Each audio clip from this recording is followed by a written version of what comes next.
Subscribe کریں احسن الاسلام official channel کو اور دبائیں بیل آئیکن کو تاکہ آپ ہر آنے والی لیٹسٹ اپڈیٹ سے آگاہ رہیں۔ نورانِ قاعدہ تجویدی قواعد کے ساتھ تختی نمبر 10 آپ کے سامنے آج مکمل ہوا چاہتا ہے، جس کے آخری 3 الفاظ باقی رہ گئے تھے، جو کہ آج یہ 3 الفاظ بھی بتائے جائیں گے، اور اس کے ساتھ ساتھ ضروری چند باتیں، چند گزارشات۔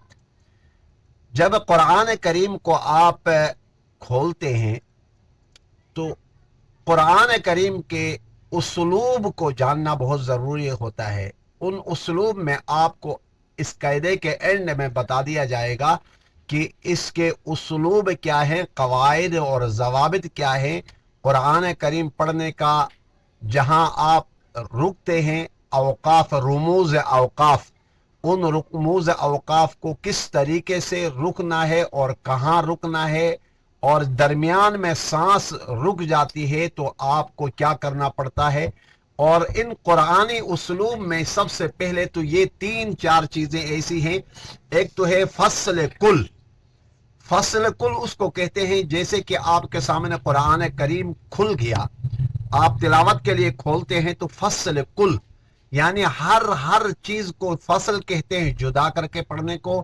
آپ نے ہر چیز کو جدا جدا کر کے پڑھنا ہے، جیسے کہ اعوذ باللہ من الشیطان الرجیم، بسم اللہ الرحمن الرحیم، الحمد للہ رب العالمین۔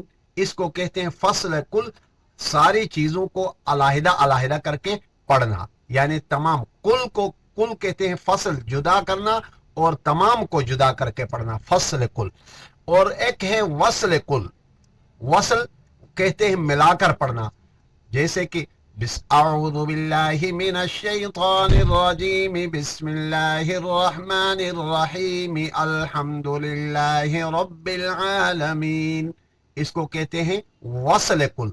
فصل کہتے ہیں جدا کرنے کو، وصل کہتے ہیں ملا کر پڑھنے کو۔ یہ یاد رکھ لینا، یہ تلاوت کرنے سے پہلے یہ تمام چیزوں کا یاد ہونا بہت ضروری ہے۔ آج کا سبق ذرا دیکھ لیجئے گا۔